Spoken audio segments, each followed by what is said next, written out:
Today on the Cameron Journal podcast, Need for Myth, a riff on the titular book by Joseph Campbell, talking about stories and mythology. We're going to dig into stories, the power of story, how stories work, how they affect us culturally, how narratives are so important, and most importantly, how stories and narratives are affecting us today.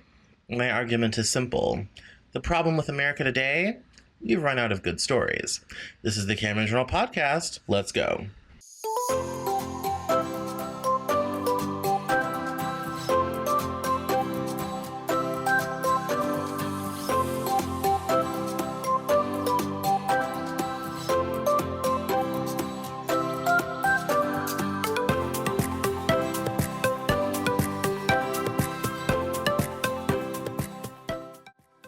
This is the Cameron Journal podcast. It's a place where we talk about important things. It's a place where we bring a little slice of the news to you.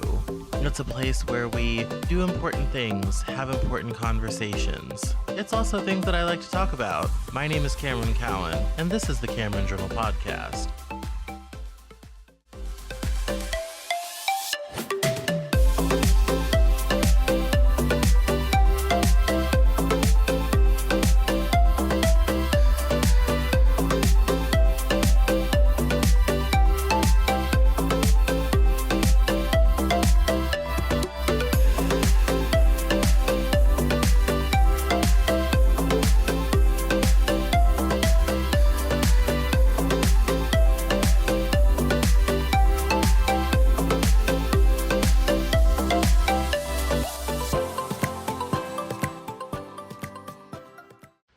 What's in a story?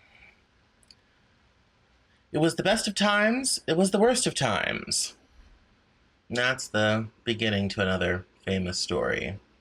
We were just outside Barstow, on the edge of the desert, when the drugs began to take hold. These are all beginnings to interesting and fascinating stories. They are sentences that let us know we're about to go on a tremendous journey into a world far outside our own. To create our reality, we need a good story. It supplies our need for meaning and purpose. Stories give us meaning and purpose in a way that plain facts just don't. One of the things I have long lamented about our modern scientific method is that while the scientific method gives us lots of evidence and facts, what it doesn't do is supply us with a good story. A story is a framework to understand our world and understand our experiences. Stories fulfill our desire for myth and the spiritual, to create a greater connection with us, ourselves, our family, our society, our country, what's happened before, what's happening now, and what might happen in the future. Stories give us something to believe in a way to structure our thinking and explain the complications of the world that's going on around us. Language and communication thrive in stories. It's how we learn to read and write. When we're children, our first exposure to language is not just our parents talking to us and asking questions, but also stories are how we learn to read and write. Those early chapter books, those early picture books, they're telling us stories. From our youngest age, we live in stories. In early mankind, telling stories about a hunt or an adventure around small fires was how basic language started to develop. We developed words not just to indicate things or to name objects or to show people where to go next or where to find food. It gave us the ability to start to expand our vocabulary so that we could explain a complicated world around us. Stories can share information, and they can also be a reflection of our culture. Some of the great stories that kicked off storytelling as we know it today gave the cultures in which they existed a whole new framework for understanding their world. For example, Lady Murasaki wrote the world's first novel, The Tale of Genji. It's set in medieval Japan. And it's a beautiful story of love, intrigue, romance, and There's also discussions of class and cultural traditions layered within the pages of the beautiful Japanese novel. I reviewed a great indie book years ago called The Revenge of Lady Murasaki, and it was kind of a parody take on the tale of Genji. And it was interesting because I think I had just read a very good translation of the tale of Genji. And so it was an interesting book to review at the time. Back here in the West, one of the most important stories coming out of ancient Babylon that was the world's kind of first epic and created the framework for modern Western storytelling was called the Epic of Gilgamesh. And it was the first story in which we kind of see the hero's journey. We're going to come back to that in a second. In the English language, one of the first long form stories that we have that was written in what would become English after a few more hundred years of tweaking was Beowulf, which is a wonderful story about a young man who goes to the cave to slay the dragon and ends up making the same mistake that every other warrior has made by breeding with the dragon and creating another terrible dragon in the village. And he ends up being responsible for the pain and heartache that he was meant to stop. These stories give us insight into the ways people lived.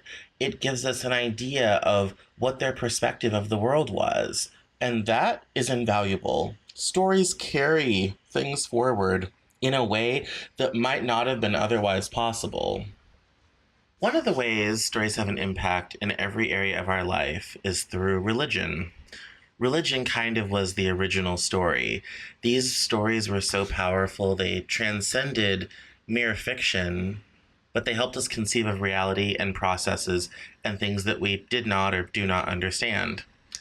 The first great stories spawned some of the world's great religions.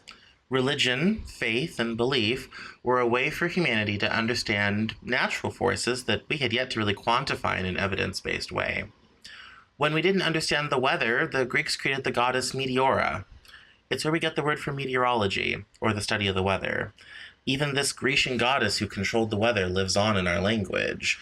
The stories about her and the forces that she controlled and the way Zeus used lightning to punish mortals or defeat the Titans were all ways of explaining these seemingly godlike natural processes that we just didn't understand. Stories can give us a sense of meaning in our lives, and that is most important for us. Humans need to feel like what they're doing has meaning and value, and what they're doing has a greater purpose beyond themselves.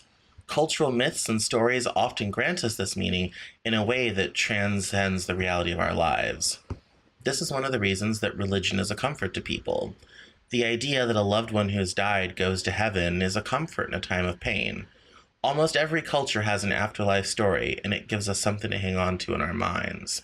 For the Egyptians, you went with the boatmen on the river under the Nile to the afterworld.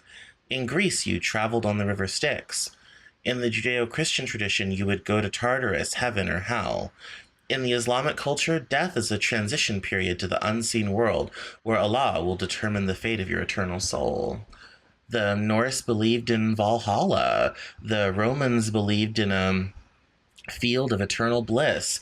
This whole idea that life doesn't just end because the physical body has died is a comfort. It's a powerful story that gives us something that reality just simply can't provide. And that's one of the true powers of story. And that's where the power of story does things for us that plain material reality can never provide. So what is that power of story? Why do we need story? In Western storytelling, we tend to follow what we refer to as the hero's journey. It starts out as a matter of normalcy, and then something breaks that normalcy, motivates the character to go out and do something. They have to overcome several challenges until they reach the end. We'll talk about that again a little bit in a moment, but their stories have all sorts of different formats. Sitcoms, for example, oftentimes follow a similar idea where a cast of characters will be thrown into a situation. There'll be a misunderstanding, a confusion, or a lack of knowledge on the part of one of the characters that creates a hilarious scenario. Radio and podcast dramas have their own way of telling stories episodically using only audio. Hollywood movies have a very specific 120-page beat pattern that is oh so familiar. Indian movies and the Bollywood style have their own way of telling stories. Even Nigeria with their Nollywood, they have their own very specific Nigerian culture way of telling stories. Those are all unique storytelling styles, deeply based in the cultures that they come from. So, what makes good fiction? What makes a good story? Well, you need compelling characters. You need those characters to have some experiences, and their progress to a goal are usually what makes fiction of any reality work. You might have a Nollywood film about three women going after the same man, and they're all trying to figure out ways to get him to marry them over their friends and try to undercut and backstab their friends with gossip or unfortunate accidents or even just psychologically messing with them. In a Hollywood movie, you might have a romantic comedy where two seemingly mismatched people who could never ever like each other and never ever care for each other end up falling in love. In the Bollywood style, you might have the same situation, but it's a young couple whose two families hate each other, or a young couple whose both families love each other and they can't stand each other, and maybe they fall in love despite the fact that they don't like each other because of family approval or because they see the person in a different way that they didn't before. There's all these different ways of telling the same story in different ways based upon the culture it comes from. Even in short format stories like sitcoms or podcast dramas, there's always that cast, a setup of a problem, and then a resolution of the problem. This gives the true power of story. It's our ability to relate to other humans and to other experiences within ourselves and outside of ourselves. Oftentimes, it's stories that are the first time new cultural ideas can be introduced in a way that people understand. For example, the advent of television and having Black people on television did wonders for civil rights. It brought Black people into the homes of Americans in a ways that they probably hadn't had Black people in their home before. Having Black people interact with white people on television brought a level of humanity because it was in the context of a story, something that people could accept. And this was a time when in the South you couldn't eat at the same lunch counter or ride in the same part of the bus. But through story, we were able to transcend that. In more recent memory, having LGBT people in stories has brought that to a cultural fore. It has helped people understand somebody who's transgender or somebody who's gay or lesbian. It seems trite now, but when Ellen came out on TV on her popular sitcom in the 90s, that was major news for like a week. But that first foray in the context of a story helped people begin to process that gay people were people too. That's that relation. Through that show, we were able to relate our experiences to her and realize that maybe we aren't so different after all. And this is what makes characters stand out. Characters of books or movies or podcast dramas stand out to us in our memories because a well-done story will create a whole person in our minds that we seem like we know, even if they aren't real. And by becoming friends with them through the story and getting to see their experiences through every episode or page or minute of a movie, it helps us understand them more. It helps us relate to them. And then in turn be able to relate to other people because of this character we've already gotten to know, because we've agreed to go on in a journey. Sometimes stories reflect back our own experiences. For example, in the 50s and 60s, there was a popular genre of film called the surfer or beach party film. They were always shot on a beach in California with young, good-looking people who would have drama hanging all around them while hanging out at the beach. They were popular with young people who either were living that life or wanted to live that life. Sometimes stories can be aspirational. Certainly, the heroes' sagas of the past were aspirational. Every young warrior wanted to do something that would earn them a saga so that they could be, as important as Beowulf or other of the great sagas. And even today, a lot of the times, programming for young people seeks to reflect back to them their own experiences so they can have validation that what they're experiencing happens to other people too. And that's one of the powers of story. It gives us a way to reflect on things around us. So stories can help us understand things that we don't understand. It can help us understand other people we don't understand. But most importantly, stories can help us understand ourselves. Now, as I said before, there are some basics to telling a good story. You need character or characters, and you need them to be whole and complete people with wants, desires, love, loss, a past, all this sort of thing. You need to then establish their normal life. What have they been doing up until now? And then, in most stories, you have a situation that's different than normal. A love interest enters, a love interest leaves, an opportunity comes up, an opportunity goes away. Then they have to overcome challenges to reach a goal or recover from something that's happened to them. And then they have to find that new normal, and that's usually when the story comes to an end. Admittedly, a story about everyday life isn't necessarily compelling until there's something that changes it different. But even sometimes common everyday drama can have its own interest. Now, this isn't the only way to tell a story. As I said before, different cultures have different ways of doing it. You won't necessarily find this format in the Tale of Genji or the Epic of Gilgamesh. Those were different cultures that had different ways of telling stories. If you go and read scripts for Shakespearean plays, oftentimes those will be in a different format as a reflection of 14th century English culture. If you experience Korean dramas, they have a different way of telling stories that's based in their culture. Same things with Japanese or Chinese dramas. Oftentimes they're a lot more epic. Oftentimes, especially in societies that are more context-based rather than individualistic-based, the story will be much more about a group of people going through something, or a society going through something, or a large cast going through something over just one person. That's particularly true in Korean dramas. There's always a lot of people around interacting, all this type of thing, a lot of background characters.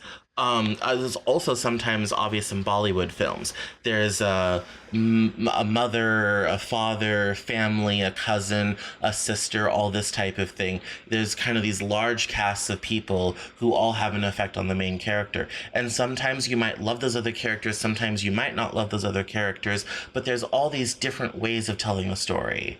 But no matter what culture it comes from, usually you have people, something happens to them, they react to the things happening, and then they try to get back to their goal, which is to get married or to get divorced or take a new opportunity or change their way of living or try to find the thing that they think will make them happy.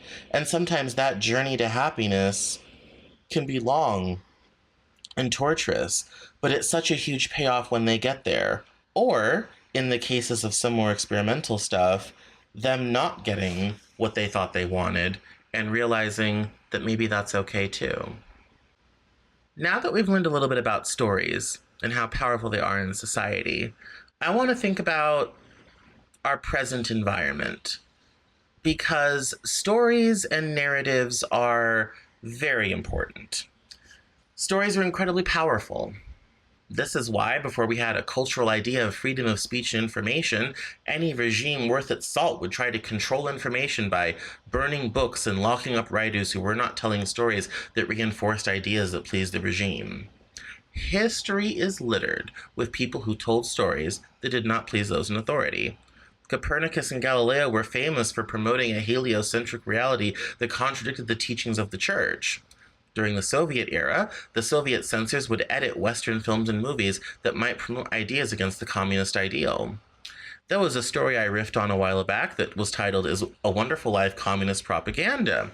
And I wrote about this looking at how that story, which is about a man who inherits a bank from his father in a small town, uses his own honeymoon funds to stop a run on the bank, and, helps people more than makes a profit at the aforementioned bank, eventually tries to kill himself when a large deposit is lost while a conniving businessman tries to buy the bank and buy the whole town and turn it into a seedy, vice-filled paradise. And that without him, the town would collapse and the businessman's attempt to take over the town would succeed. And he realized how important it was that he stay in place and protect the town from being what it was. And personally speaking, given that the story kind of reinforces the uses of capital, I'm not quite sure how it's communist propaganda, other than it does promote a certain amount of altruism, which isn't exactly neoliberal or individualistic, but this is where the powers of stories are so important. It's a Wonderful Life is a popular holiday movie. It is something that's watched every single year. It is a titular story of how one man at Christmas thinks that by killing himself, his life would be better, not realizing what an impact he's had in his community. And those stories give us hope. They inform so much about us. One of the things the Soviet censors did ban that I always thought was rather interesting was banning the song Climb Every Mountain from The Sound of Music. Now, at first glance, you might not understand why would you ban that song. Now, the scene in The Sound of Music, the nun is encouraging our young protagonist to go and take the job being a nurse for the Von Trapps, and that, for her to leave the convent and go and achieve something on her own was important, and that taking opportunities to do something special was incredibly vital. And so she goes to the window and sings the song about climbing every mountain. And the Soviet censors banned it because it encourage people to step out of the group and out of the crowd and try to do something for themselves. And it went against the communist ideal. So they banned it. This is why stories are so powerful. If people had been able to see that scene, it might have caused them to do something out of the ordinary rather than just focusing on their labor. This is the power of story. And this is why there are censors. And even in this country, censorship is still something that we deal with today. There are words you cannot say on television. There are, standards for what can be seen, what can be shown. We don't usually have full nudity unless it's on a premium service or subscription service. We tend to, not allow a certain amount of violence or all this type of thing as well. These are all part of controlling stories and controlling narratives and deciding what people can and cannot see and how it might affect them. And when it comes to controlling narratives, that's where things, really hit the road when it comes to political policy. Even today, one of the biggest social controversies is banning teachers reading books about LGBT people from students from kindergarten through the fourth grade in that Don't Say Gay bill in Florida that has now caused knock-on effects of Disney losing their tax privileges and counties having to pay for all the services that Disney used to pay to provide to itself as a retaliation for Disney speaking out against the Don't Say Gay bill. It's the people erroneously think that if you don't tell children about gay people, that somehow they'll go away or they'll never come out gay, even though that's not how those things work. But it's all about controlling the story. People think if the story is not there, then that thing won't be there either. Stories are powerful, but not necessarily that powerful. But stories change our minds about things. Often in the American experience, stories have empowered us to think about things in a different way than we did before. Some of the biggest social movements have been sparked because a story explained something in a way that made sense. Books like Oil by Upton Sinclair gave us an idea of how the early oil industry worked. He was also able to expose the meatpacking industry with The Jungle. Nabokov was able to write about burgeoning sexuality in Lolita, and Solzhenitsyn gave us a glimpse into the punishing world of the Soviet Gulag and the Gulag Archipelago. Ayn Rand was able to promote her theories against altruism and socialism through her books The Fountainhead and Atlas Shrugged. To Kill a Mockingbird exposed racism in its fullest form. Books can also help us relate to other cultural experience. This is the power of James Baldwin or Amy Tan with the Joy Luck Club, which brought us into the world of the Asian American immigrant experience. However, it's not just books that do the heavy lifting of our experiences. It is often regular media that can change our perspective too. Stories can change politics, and often it is the perception of issues in the media that can affect politics. Think about what happened when the recordings of Richard Nixon in the White House came out and confirmed Watergate ended his presidency, or when Walter Cronkite reported that we'd been lied about Vietnam. In more recent developments, Donald Trump and Steve Bannon intimately understood how to keep the media running around chasing sensational story after sensational story while they undermined the government in the way they felt was best. Our society today is divided by the fact that 40% of the country is living in a different story than the other 40%. No matter which side of the aisle you're on, you have a story about what is either going right or wrong in the world. These stories can be close to reality or far from reality, but everyone has their own story, and those stories are more powerful than facts or policy. Look at the Pizzagate scandal. A man believed the story that there were children being molested in the basement of a pizza parlor in Washington, D.C. by Democrats, and he went in there guns a-blazing to try to save these children. He was well-intentioned, but malinformed. The story was wrong. Look at the QAnon conspiracy. That's probably the greatest piece of fiction ever written, and has millions of people believing that there are molesters high in high positions of government who are molesting children and are running a deep state operation and destroying the country. That couldn't be farther from the truth. Indeed, the QAnon conspiracy seems to only be able to find pedophiles on one side of the political aisle, when it's the people on the other side of the political aisle that tend to get prosecuted for it. This is all a matter of a story. A story can spread like wildfire. It can have tremendous power. And what is our problem with society today? We don't have good stories anymore. The American story is changing, and not everybody's happy about that. The right is oftentimes trying to defend the traditional story we've always had, while the left is desperately trying to write a new story that includes more people. I wrote an article that became part of my first book called The Death of the White Christian Heteronormative Narrative. The reality is, in this country, all of our myths and stories about America have put white people, particularly white men, white straight men, at the center of them. Now we're looking at trying to include more people in the American story, including Native people, Hispanic people, Black people, gay people, neurodivergent people, and realize that all of these people have been and are part of the American story. But stories and myths take on a sacred quality when you believe them long enough. And there are people in this country that aren't just mad about a changing social order, they aren't just mad about having gay people in society, but it's the story that's changing. That's the reaction against critical race theory.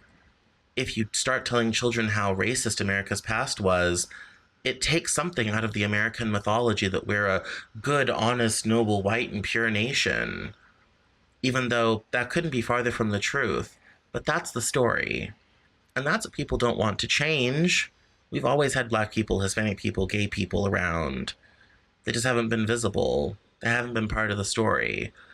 But now in our politics today, we're trying to change that oh-so-sacred story and turn it into something else, something different, something more inclusive, or at least less exclusionary. And it's hard when stories die. I mean, look at religion. Tons of religions have come and gone, and each one is hung on till that last person who believes finally dies. People who cling on to the old stories and the old gods and the old ideas because to them it still has potency, a sense of the sacred, a sense of value, something that imparts all those wonderful things we said stories can do about meaning and purpose in our lives. It is very hard to change a national story. It is very hard to change a national mythos. That's one of the things we see between Russia and Ukraine today. As one person said, the problem with Ukraine has anything to do with its politics. It has to do with it exists at all. Because in the Russian story, Ukraine is still part of Russia. as it had been for the 300 years preceding the breakup of the Soviet Union. They are part and parcel of what is considered the Russian story.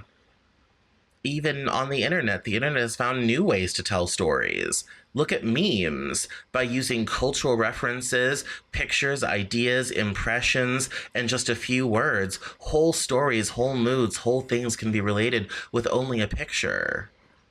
And to some degree, it's like you have the right memes and the wrong memes. And in this case, Ukraine has the wrong memes because their story from the Russian perspective is intertwined with theirs. And them being separate is an uncomfortable change to a story they want to revive. So with all the ways of telling stories, whether it be a meme or a film or a podcast or whatever have you, stories take on a sacred quality. And that sacred quality can have profound affect in the real world. Ultimately, humans live in stories. Whatever happens in our lives, we make up a story to explain it. We have stories about our past. We can pick up a picture. We can pick up a meme, put on a piece of music, and we create a story about who we were, what we were feeling, what was happening. We use stories to understand the world. And because we live in story, whoever controls the story, whoever controls the myth, controls the sacred, the meaning, the purpose, and the fulfillment to our lives. And that is the true power of story.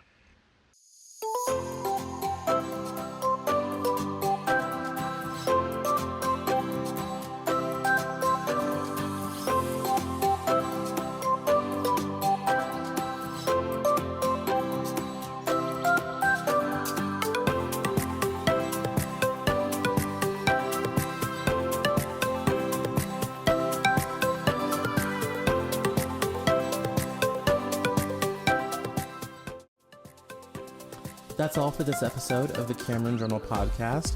Thank you so much for listening. Visit us online at CameronJournal.com. We're on Facebook, Twitter, and Instagram. And I love to talk to my followers and listeners, so please feel free to get us on social media at Cameron Cowan on Twitter. And we'll see you next time on the Cameron Journal podcast.